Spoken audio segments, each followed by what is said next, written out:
Le seul essai du match est Tarné, une action entachée d'une faute du troisième ligne centrale Ingé qui percute à vide Christophe Passicos. Segui en profitant pour filer à l'essai. 6-5 pour Pau. À la mi-temps, la section paloise mène 9-5 et garde l'initiative du jeu dans la seconde période. Après 1 heure de match, les Béarnais tiennent le bon bout et finalement s'imposent 18-11 grâce au coup de pied du buteur Ocagne. 9-0, histoire peut-être d'oublier leur déception européenne. Et pourtant, Aubin Hubert avait failli réduire le score avec ce drop. Mais voilà, un poteau palois ne l'a pas voulu. Après 10 minutes de jeu en seconde période, suite à une pénalité jouée à la main à 10 mètres de la ligne de but de Toulon, c'est le centre Payet qui marque le seul essai du match. En fin de rencontre, David Ocagne crucifie les Toulonnais avec ce drop. Pau 17, Toulon 6, la bonne affaire pour Pau. Bonne affaire en battant Biarritz, Bourgoin seul en tête de la poule. C'est la raison pour laquelle j'ai mis la cravate des Bergaliens, mon cher Pierre. Voilà, vous comprenez tout. En poule 2, sur sa lignée des matchs européens, Brive est allé gagner à Colomiers. Seule victoire à l'extérieur dans cette poule. Brive en avait besoin dans ce championnat. Montferrand, seul club en tête devant Perpignan, Pau et Toulon à 2 points. À noter donc la première victoire de Nîmes contre Narbonne. On va passer Narbonne, ça va être sympathique. Toulouse. Puck est le premier nommé, c'est-à-dire le premier tiré au sort en bleu. Tous les clubs en bleu reçoivent donc. Il y a des matchs qui se dérouleront le 29 décembre et le 5 janvier. Il laisse s'épanouir leur incomparable saveur.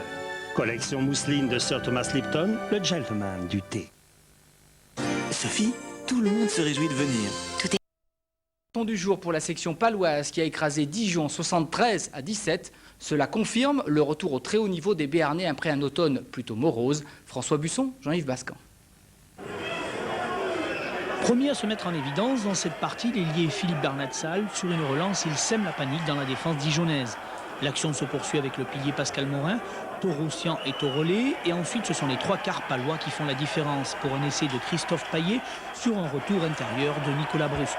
Le ton est donné, Pau mène 7-0 avec la transformation de David Ocagne. Pau va alors exprimer son talent offensif, marquant 4 autres essais en première période. Le troisième ligne, Nicolas Baquet, Taurolé de David Ocagne. À nouveau Christophe Payet sur un double renversement d'attaque. Benjamin Land, le jeune ailier, au terme d'un raid solitaire de plus de 90 mètres.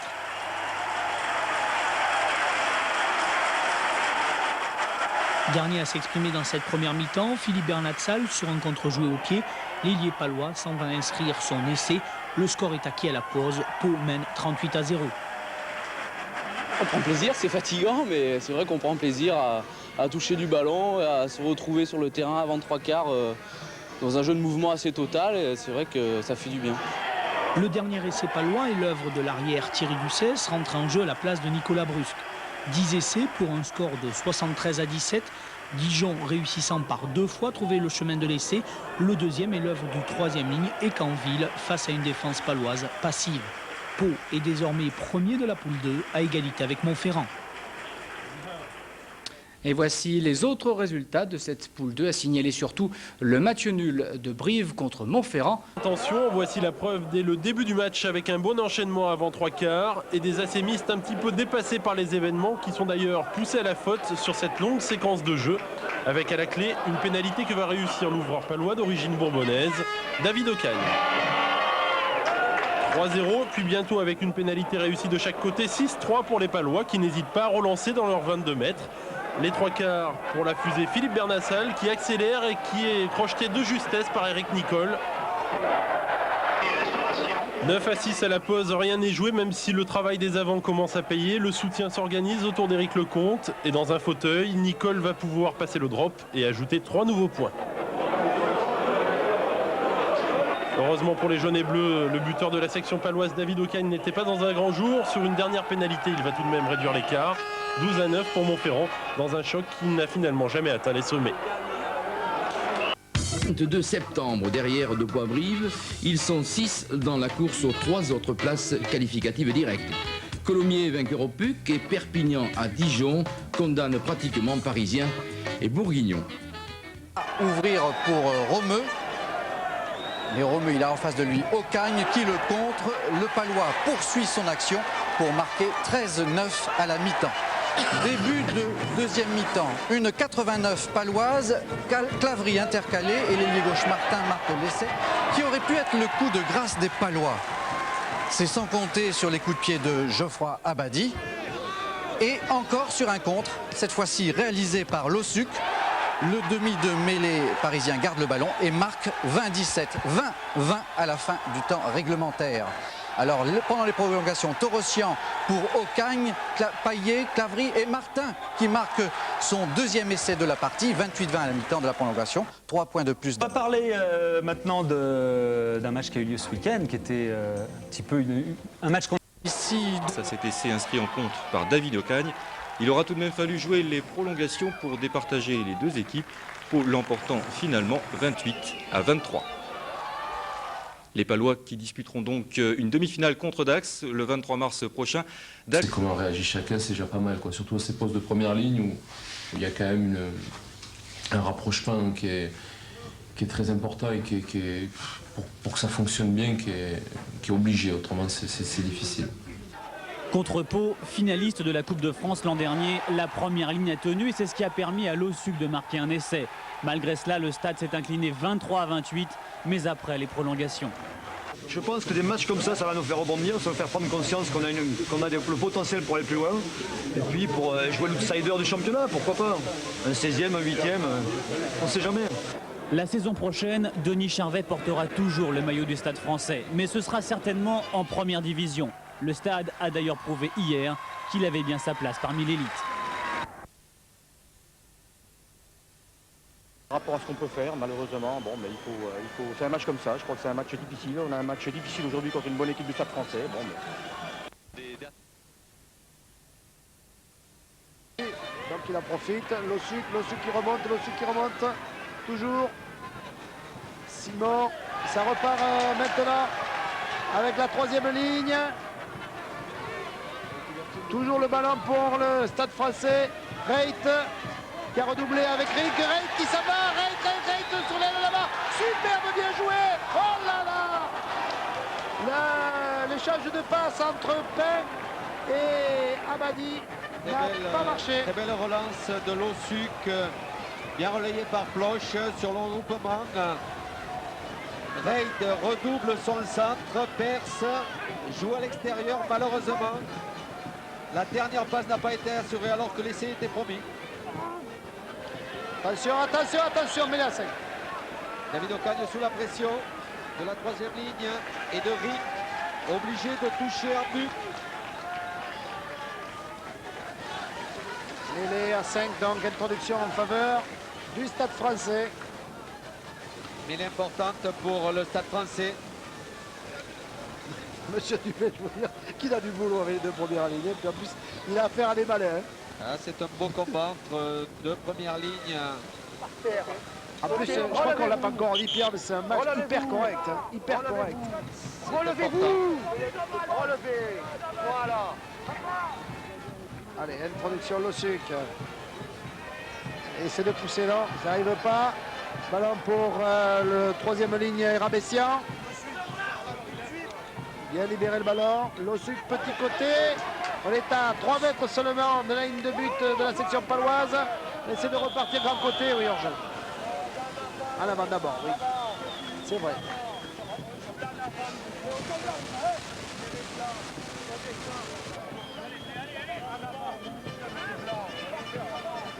Encore 5 minutes avant la fin de cette première partie des prolongations. Oh là là, le pack de la section qui se fait bousculer. La première ligne qui est obligée de se relever. Pour éviter le pire, oui. Pour éviter le pire. Ce qui donne cette pénalité en faveur des Parisiens. Donc ils marquent 2 fois quand même, hein, les Parisiens. Ils vont très certainement chercher à passer en force. Ça peut aussi. C'est de jouer. Le ballon a été mis au sol. Continue, non, on enchaîne devant, attention. On est à quelques centimètres seulement de la terre promise au Stade français. Les Parisiens cherchent l'épreuve de force dans un petit périmètre sur cette pénalité à la main. Vincent Moscato poussé par ses avants à chercher la ligne paloise. C'est fou quand même l'importance de l'introduction. Oui, c'est car celui qui introduit qui recule à chaque fois, puisque le talonneur ne peut plus pousser. Exactement, Patrick, car il faut savoir qu'en levant le pied, un jour en moins, ça l'a poussé. Alors il résiste quand même, il faut avancer, tourner un petit peu. Ah non, ils ont perdu le ballon. Ouais, pénalité. Je pense que M. Dumais, et Pierre, vous me direz si je me trompe, considère que la section a volontairement écroulé pour pas trop reculer. Oui, et surtout, tout le monde s'était relevé, notamment la troisième ligne. Regardez ici, sous la pression, toute la troisième ligne paloise s'est relevée. Ah, c'est dommage que les Parisiens, et notamment Simon, a été percuté devant son porteur du ballon.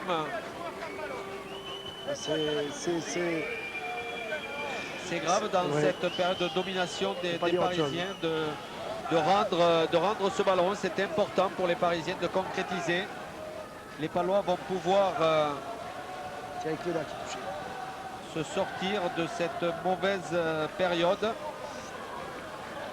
On voit ici Moscato s'isoler. Et Simon percuter le seconde ligne palois en dehors de l'action de jeu. Voilà. Pénalité en faveur de la section paloise qui va se donner un peu d'air. C'était peut-être un détournant du match là. Ils en avaient besoin, les Palois, et les Parisiens avaient besoin de marquer à ce moment-là. Ça aurait permis, juste avant la fin de cette première mi-temps dans la prolongation, de revenir au score pour les Parisiens. 1:30 il reste avant la fin de cette première mi-temps de prolongation. Toujours 8 points d'avance en faveur de la section. Lancé pour la section. Joël Pré, capitaine de la section paloise. Balle reprise par les Palois. Torossian, David Ocagne, oui. Il n'a qu'une chose à faire, c'est éloigner le danger. C'est ce qu'il fait, ce qu'il a bien fait. Patrick. Fin de la première mi-temps des prolongations. L'occasion pour nous de descendre, voir Pierre Perronnet. Oui, Pierre, pour vous annoncer l'entrée d'Éric Etcheto à la place de Sébastien Bria. Oui, et un changement aussi dans la section paloise, à savoir Bernard Liberator. Éric Etcheto qui vient de remplacer Bria du côté palois. Voilà.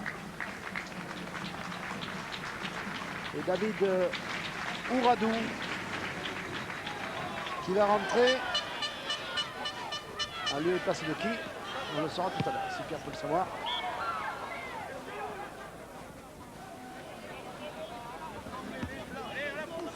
Il est dommage que les Parisiens rendent facilement des ballons.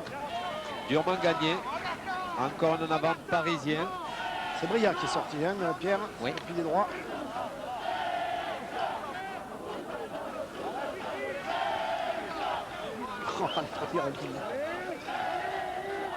Oh là là, le pack palois qui est vraiment bousculé. Pourtant, je peux vous dire que c'est un des meilleurs de France. La première ligne parisienne a pris le dessus en mêlée. Lossuc qui revient donne maintenant sur Vincent Moscato. Vincent Moscato qui essaie de rester debout, qui a manqué un petit peu de soutien, qui risque de s'être fait retourner. Mais les Palois n'étaient pas à 10 mètres. Monsieur Dumais revient. Ça rejoue vite. Lossuc qui redonne sur Christophe Rey. Christophe Rey qui n'est plus qu'à 3 mètres de la ligne de but de la section paloise.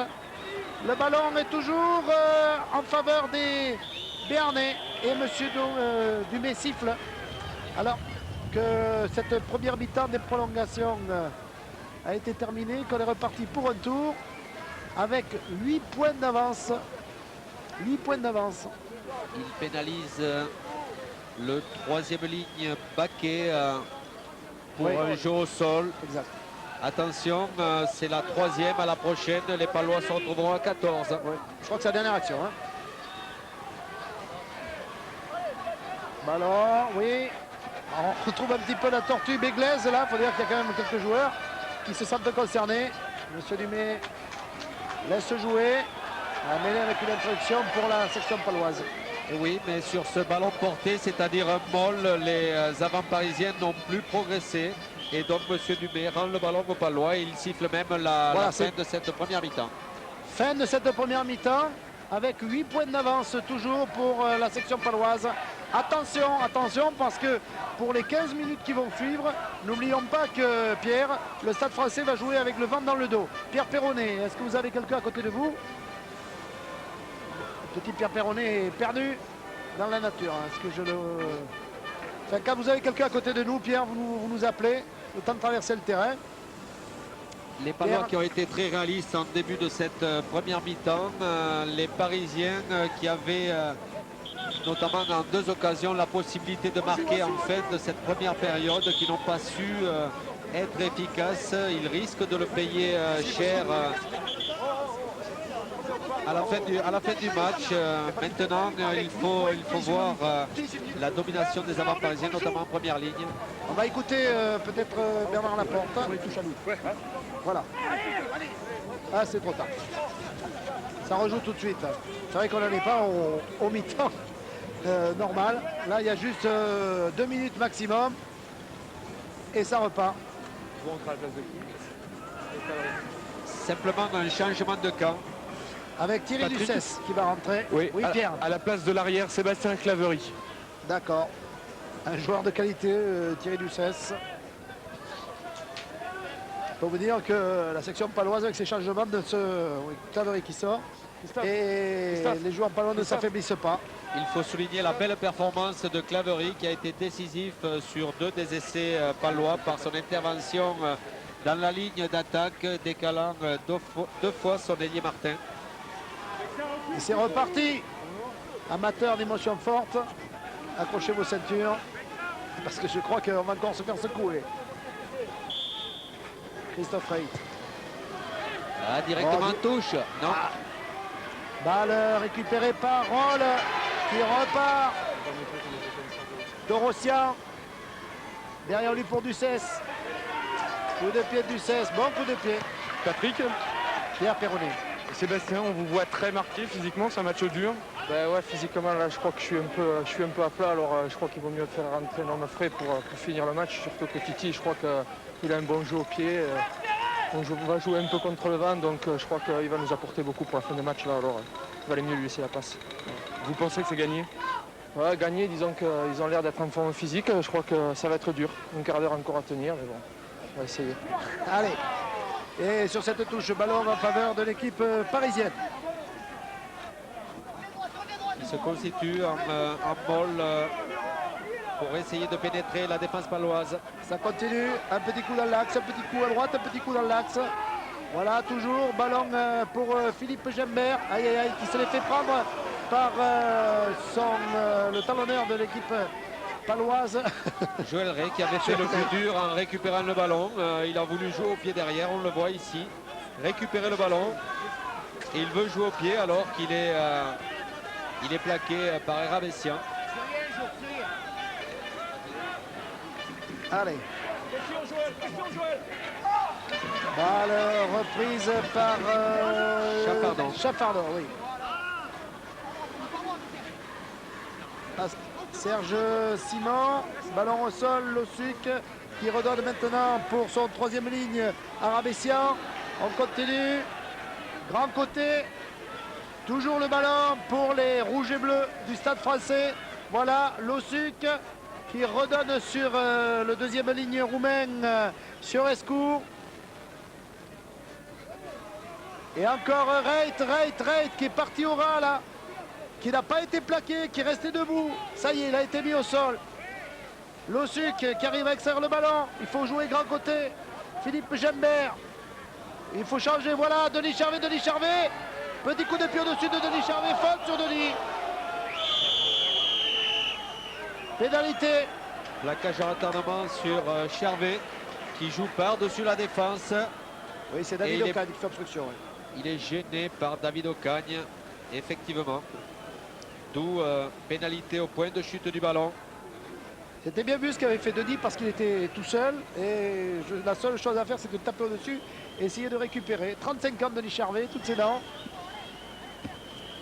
Et beaucoup d'enthousiasme. Oui, c'est fou ça. Quand on le voyait contracté comme ça, on pensait que bon, le rugby ne représentait pas grand-chose pour lui. Puis on voit qu'il adore ça et que s'il peut jouer jusqu'à 95 ans, eh bien, il le fera. Pénalité importante pour Geoffrey Abadi. Oui, car rappelons-le, pour pouvoir gagner, le Stade Français est obligé de marquer 2 fois. Donc il lui faut absolument soit une pénalité, soit évidemment au mieux un essai, avant de remarquer. À droite des poteaux, position moyenne, le ballon s'élève et passe. 23-28, plus que 5 points de retard pour le Stade Français. Ah, quel match! Ce serait la 3e fois que le Stade Français reviendrait au score. Ce qui prouve sa force morale, ses qualités mentales. Et physiques, parce que là on joue depuis 95 presque 85, 95 presque 100 minutes. Et ça repart. Coup de pied de Rink, qui ne savait pas trop quoi faire. Ben, c'est pas mal ce qu'il a fait en définitive. C'est-à-dire encore une fois que la situation a changé, que le Stade Français évolue avec le vent dans le dos. Un vent rafale, des fois ça faiblit, des fois ça accélère. Difficile à maîtriser, mais les joueurs du Stade Français, comme tout à l'heure d'ailleurs ceux de la section paloise, n'hésitaient pas à s'en servir. Ils auraient tort de ne pas s'en servir, Oui, car sûr. il faut aller occuper le terrain adverse. Un petit en avant là. Oui. Mêlée pour le Stade Français. Là, on a 15 mètres, mais les rouges. Beaucoup de petites fautes qui hachent le jeu, c'est dommage.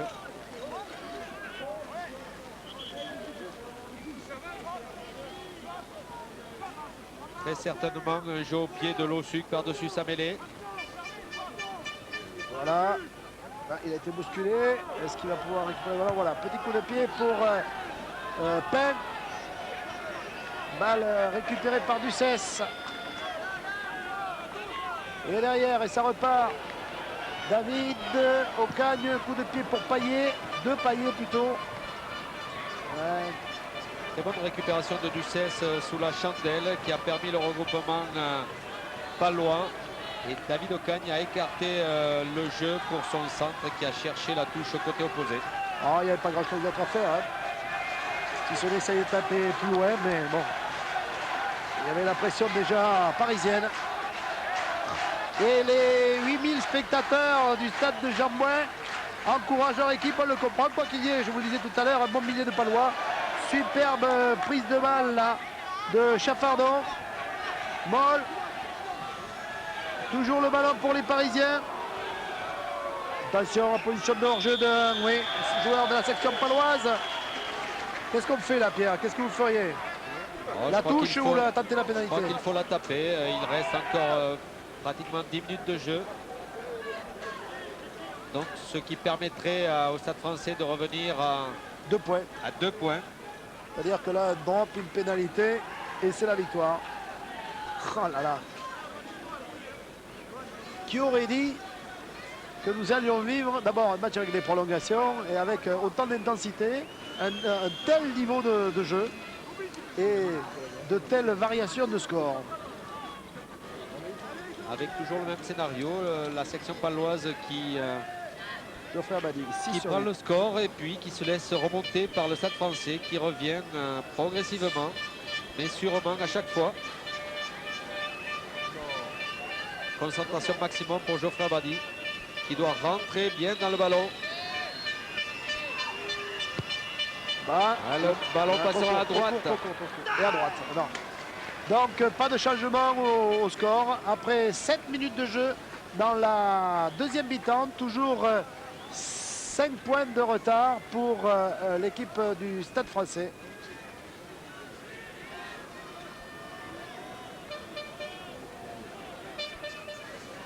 Les Palois qui se répartissent de chaque côté du terrain, sans doute un jeu au pied long de Ducès. Voilà, c'est fait. Guettard qui va remonter le ballon. Voilà, il remonte et il a croisé maintenant. En croisant le jeu avec son troisième ligne. On se rapproche de la ligne des 50 mètres. Et monsieur Dumais a sifflé une faute de la section paloise. Pour un jeu au sol, attention, le moment est grave pour les Palois. Ils vont très certainement se retrouver à 14. C'est la 4e faute technique pour jeu au sol. Le Eric Etcheto va sortir. Les Palois vont terminer la partie à 14. C'est important pour les derniers instants du match. est-ce que dans les 8 de devant, vous pouvez faire... Alors, Et il va y là- avoir un problème de pilier, là, Pierre. Ah, le match va être faussé car les Palois n'ont plus de joueurs en première ligne. Donc, on ne pourra plus pousser les mêlées du côté du Stade Français. Oui. Parce qu'il n'y aura pas de pilier. Les mêlées ne vont plus être jouées, c'est-à-dire les Parisiens ne pourront plus pousser les mêlées car il n'y a plus de joueurs en première ligne susceptibles de jouer en première ligne. Je crois qu'on peut faire rentrer un joueur qui est déjà sorti. Oui, mais... Bria, parce qu'il n'est pas sorti depuis 10 minutes. Ah, d'accord. Je pense que Bria peut rentrer, à mon avis. Coup de pied manqué de la part des stadistes. Balle récupérée par les joueurs de la section paloise. Il faudra quand même éclaircir, Patrick, ces points de règlement entre tous ces changements, ces fautes techniques. On arrive à s'y perdre. Oui, ça, c'est fait. Entre le coaching, entre les blessés, entre les fautes techniques. Sébastien Bria qui va re-rentrer. Très bon renvoi de Thierry Duceslo dans l'angle mort. Je reviens sur ces problèmes de changement. On aurait tout à gagner en simplifiant un petit peu ce règlement. Car là, effectivement, que vont faire les Palois? Réduit à 7 avant. Touche. Les supporters du Stade Français y croient. Avec un chafardon impérial en touche. Ah, il s'est frisé. Et ils avancent sur ce mol par Vincent Moscato, les joueurs du Stade Français.